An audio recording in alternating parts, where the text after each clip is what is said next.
కలియుగంలో భగవంతుడు ఏది చూస్తూ ఉంటాడు అంటే మన యొక్క మనస్సులలోకి చూస్తూ ఉంటాడు. మీరు అందుకే చూడండి, దక్షిణాయనంలో విష్ణుమూర్తి ఏం చేస్తూ ఉంటారు అంటే యోగ నిద్రలో ఉంటారు. దక్షిణాయనం అంతా కూడా పుణ్యప్రదమైనటువంటి కాలం. నిజానికి దక్షిణాయనంలోనే మనం పుణ్యకర్మలన్నీ చేస్తాం. మనం చెయ్యవలసిన పుణ్యకర్మలు ఏ ఉన్నాయో అవన్నీ దక్షిణాయనంలో వస్తాయి. మీరు ఏ గొప్ప గొప్ప మాసాలు తీసుకుని ప్రయత్నం చేయండి. ఆశ్వయుజ మాసం మీరు చూడండి, దేవీ నవరాత్రులు. కార్తీక మాసం చూడండి, భేదం లేకుండా ఆరాధనా పద్ధతి, తేలికగా దీపం వెలిగించి తరించడం, ఇటువంటివన్నీ కూడా మాసానాం మార్గశీర్షోహం అంటాడు. మాసములలో మార్గశిర మాసాన్ని నేనే అన్నాడు విష్ణుమూర్తి. అంత గొప్ప మార్గశిర మాసం కానివ్వండి, శ్రావణ మాసంలో లక్ష్మీదేవి పూజలు, శ్రావణ మాసం కానివ్వండి, ఇవన్నీ దక్షిణాయనంలో వస్తాయి. అంటే ఒక పిల్లవాడు కష్టపడవలసిన సమయంలో కష్టపడితే చాలా బాగా ఉత్తీర్ణుడవుతాడు. దక్షిణాయనంలో పుణ్యకర్మలను బాగా ఆచరిస్తే వాడు భగవంతుడి కృపకు పాత్రుడవుతాడు. అందుకని యథార్థానికి చాలా పుణ్యప్రదమైన కాలం జీవుడికి ఏది అంటే దక్షిణాయన పుణ్యకాలం. దక్షిణాయన పుణ్యకాలాన్ని ఎంత సద్వినియోగం చేసుకుంటాడో అంత ఉత్తమ గతులు పొందుతాడు, అంత ఉత్తరగతులు పొందుతాడు. కాబట్టి దక్షిణాయనం యథార్థానికి జీవుడి పరంగా ఆలోచన చేసినప్పుడు చాలా శక్తివంతమైనటువంటి కాలం. ఆ సమయంలో నిజానికి విష్ణుమూర్తి ఏం చేస్తుంటారు అంటే యోగ నిద్రలో ఉంటారు. నిద్రపోతున్నవాడు మనం ఏం మంచి పనులు చేస్తే మాత్రం చూస్తాడు అంటే ఆ నిద్ర మనలా తామసిక నిద్ర కాదు, ఒళ్ళు తెలియకుండా పడుకుని నిద్రపోయే నిద్ర కాదు. నిద్రాముద్రాం నిఖిల జగతి రక్షణే జాగరూకం అన్నారు. ఆయన నిద్ర యోగ నిద్ర. నిద్ర ఒక ముద్ర. ఆయన కళ్ళు మూసుకొని మన మనసులోకి చూస్తూ ఉంటాడు. మనకి ఎంత భక్తి ఉంది, ఎంత ప్రేమతో మనం చేస్తున్నామన్నది చూస్తూ ఉంటాడు. మనం ఎంత పట్టుకొచ్చాం పదార్థం అన్నదానికన్నా ఎంత ప్రేమతో పట్టుకొచ్చామన్నదానికి ఎక్కువ ప్రాధాన్యత ఇస్తాడు. గభీరే కాసారే విశతి విజనే ఘోర విపినే విశాలే శైలే చ భ్రమతి కుసుమాగ్ధంజలమతి సమర్ప్యై చేత సరసిజముమానాధభవతే సుఖేనావస్థాతుం జనైహ నజానాతి కిమహో అంటారు శంకరులు శివానంద లహరిలో.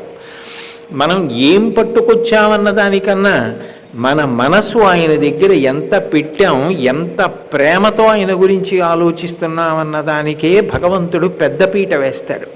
అందుకే మీరు కలియుగంలో ఆశ్చర్యకరమైన విషయం ఏమిటంటే ఆ ప్రేమ ఉన్నవాళ్ళెవరో వాళ్ళని పైన కూర్చోబెట్టి భగవంతుడు కింద కూర్చుంటాడు. దానికి ప్రత్యక్ష సాక్ష్యం శ్రీకాళహస్తి క్షేత్రం. శ్రీకాళహస్తి క్షేత్రంలో నిజానికి తిన్నడు ఏమీ తెలియకపోయినా పుక్కిట పట్టిన నీరు తీసుకొచ్చి శివలింగం మీద ఉమిసినా, ఎంగిలి మాంసం ముక్క నైవేద్యం పెట్టినా, కాలి చెప్పు కూర్చగా నిర్మాల్యాన్ని తీసేసినా, ఇది శివలింగం అంటే శివుడే, ఆయన తినాలని అంత ప్రేమగా చేశాడు కాబట్టి తీసుకున్నాడు. మార్గావర్తిత పాదుకా పశుపతే రంగస్య కూర్చాయతే గండూషాంబు నిషేచనం పురరిపోర్ దివ్యాభిషేకాయతే కించిత్ భక్షిత మాంసశేష కబళం నవ్యోపహారాయతే భక్తి కిం నకరోత్యహో వనచరో భక్త్యావతంసాయకే అంటారు. అంత ప్రేమ ఎక్కడ ఉంటుందో దాన్ని భగవానుడు స్వీకరిస్తాడు. అందుకే జగన్నాథస్వామి వారి విషయంలో కూడా కలియుగంలో ఇదే నిరూపణమైంది. నాకు కావలసినది ఏది అంటే ఆర్తి, నాకు కావలసింది ఏది అంటే నా మీద ప్రేమ. నా మీద అంత ప్రేమ ఎక్కడ ఉంటుందో అక్కడ నేను పరిమితులు అన్న మాటకి కట్టుబడకుండా ప్రవేశిస్తాను. ప్రవేశించి అనుగ్రహిస్తానని చెప్పడానికి జగన్నాథస్వామిగా ఆవిర్భవించాడు. ఆవిర్భవించడానికి కొత్తగా వచ్చినవాడు కాదు, ఆ కృష్ణ పరమాత్మయే లోకంలో జగన్నాథుడిగా ప్రకటనమయ్యాడు.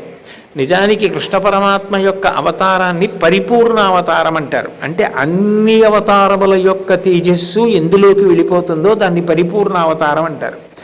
వేదోద్ధారణ మందరాభరణ పృథ్వీధర్మ నిర్మాణ ప్రహ్లాదత్రాణ బలిప్రతారణ నృపాహంకార నిర్వాపణ వైదేహీరమణ ధనంజయ జయ వ్యాపార పారీణ క్షోణీ దివ్యత్కరుణ తమోహరణ తండ్రి వెంకటేశ ప్రభో అంటారు.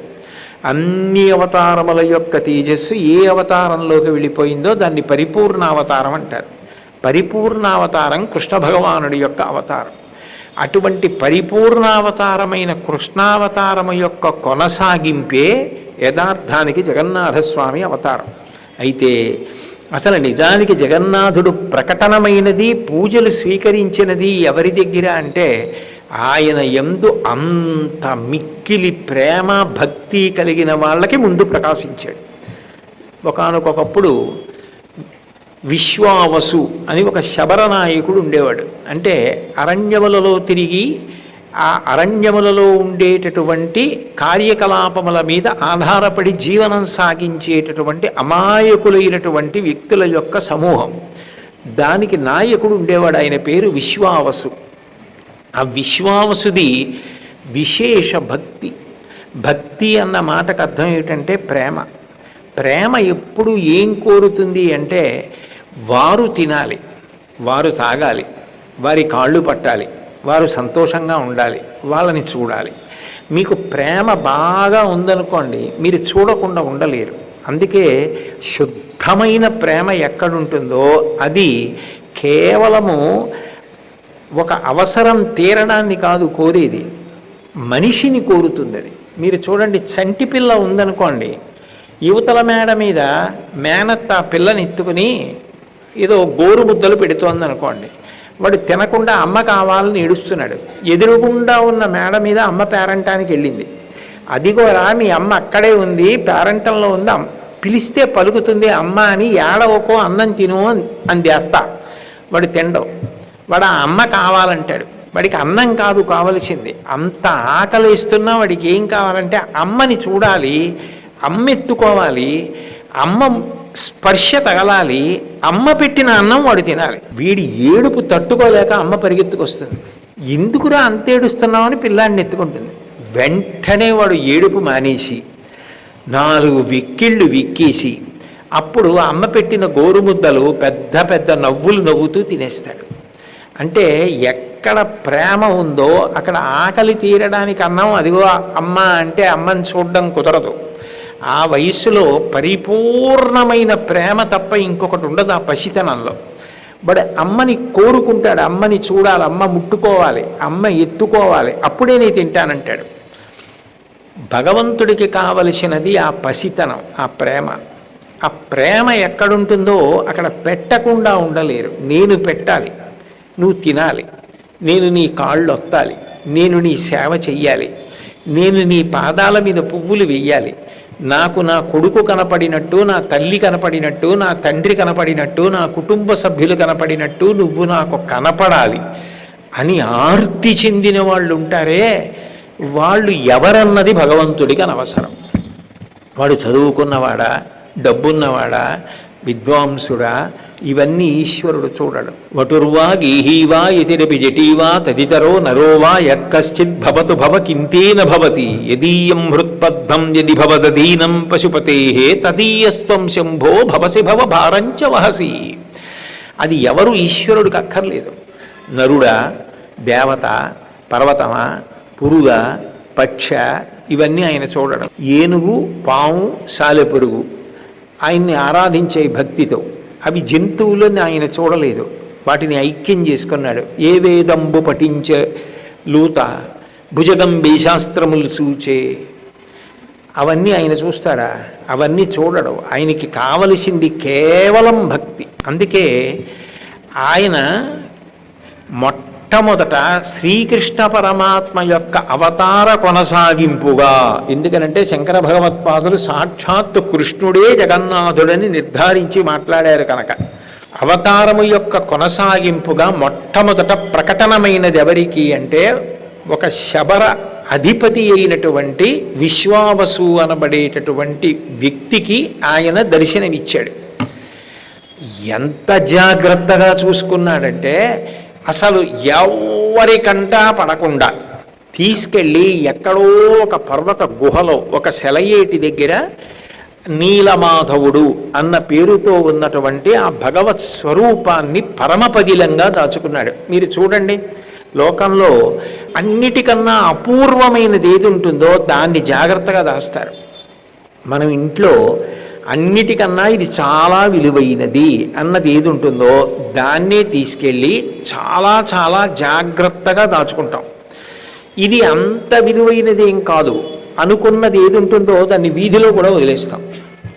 ఎందుకంటే దాని మీద అంత లక్ష్యం ఉండదు. చాలా విలువైనది అనుకోండి, మెడలో వేసుకున్నటువంటి 4 పేర్లు ఉన్నటువంటి బంగారు గొలుసు అనుకోండి, దాన్ని ఎక్కడ పడితే అక్కడ పెట్టేస్తారు. ఆ వీధిలోకి వెళ్ళగానే ఇంట్లోకి వెళ్ళి జాగ్రత్తగా ఎక్కడో ఒక చిన్న భరిణిలో పెట్టి, భరిణి తీసుకెళ్ళి ఇంకొక చోట పెట్టి దాన్ని తలుపులేసి తాళాలేసి ఇంత అల్లరి చేస్తే తప్ప ధైర్యం ఉండదు. మళ్ళీ ఆ తాళాలు ఒకసారి లాగి చూసుకుంటారు. అంటే అత్యంత విలువైన వస్తువేదో దానిని అంత జాగ్రత్తగా ఉంచుకుంటారు. ఆయన అంత జాగ్రత్తగా చూసుకున్నది ఎవరిని అంటే నీలమాధవుణ్ణి చూసుకున్నాడు.